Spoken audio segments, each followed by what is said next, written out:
நாகை, திருவாரூர் மாவட்டங்களில் இன்று பரப்புரை மேற்கொள்ள உள்ள தவிக தலைவர் விஜய் சென்னை விமான நிலையம் வந்தடைந்திருக்கிறார். காட்சிகளை பார்க்கிறோம். கூடுதல் தகவல்களுடன் இணைக்கிறார் செய்தியாளர் ஹரிஹரன். தவிக தலைவர் விஜயின் இன்றைய தினத்தின் பயண திட்டம் என்ன? காவல்துறை தரப்பில் என்னென்ன கட்டுப்பாடுகள் எல்லாம் விதிக்கப்பட்டிருக்கு?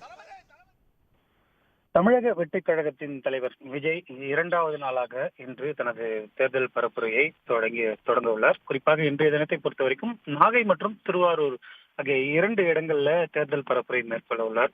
குறிப்பாக கடந்த வாரம் சனிக்கிழமை அவர் தேர்தல் பரப்புரையை தொடங்கி இருக்கக்கூடிய நிலையில கடந்த வாரம் திருச்சி, பெரம்பலூர்ல தேர்தல் பரப்புரையை மேற்கொண்டார். அரியலூரில் நள்ளிரவு ஆன காரணத்தினால் நேரமின்மை காரணமாக அந்த பரப்புரை ரத்து செய்யப்பட்டு மீண்டும் மற்றொரு நாளில் நடத்தப்படும் என அறிவிக்கப்பட்டிருந்தது. இந்த சூழலில் இன்று நாகை மற்றும் திருவாரூரில் தேர்தல் பரப்புரையை தொடங்க இருக்கிறார். குறிப்பாக நாகையை பொறுத்த வரைக்கும் சரியாக காலை 11 மணிக்கு இந்த தேர்தல் பரப்புரையை தொடங்க இருக்கிறார். அதற்காக தமிழக வெற்றிக் கழகத்தின் தலைவர் விஜய் அவர்கள் தற்போது சென்னை விமான நிலையம் வருகை தந்திருக்கிறார்.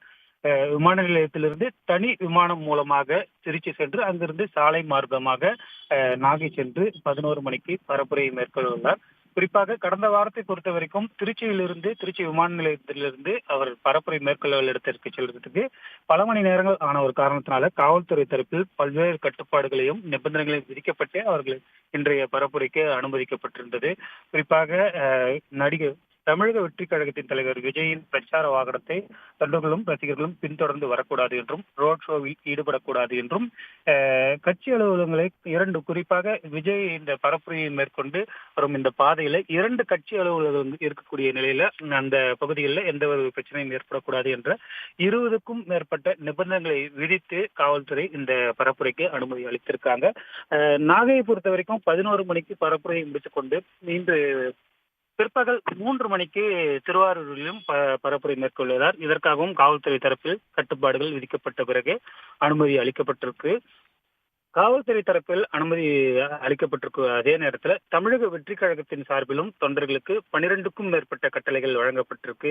குறிப்பாக கர்ப்பிணிகள், முதியோர்கள், சிறார்கள் நேரில் கலந்து கொள்வதை தவிர்க்க வேண்டும் என்றும், பட்டாசு வெடிப்பதை தவிர்க்க வேண்டும் என்றும், போக்குவரத்திற்கு தொல்லை கொடுக்கக்கூடாது, பிறர் மனம் புண்படும் வகையில் நடந்து கொள்ளக்கூடாது, சட்டம் ஒழுங்கை பேணி பாதுகாக்க வேண்டும் உள்ளிட்ட பல்வேறு கட்டுப்பாடுகளையும் கட்டளைகளையும் தமிழக வெற்றிக் கழகத்தின் சார்பிலும் விடுக்கப்பட்டிருக்கு.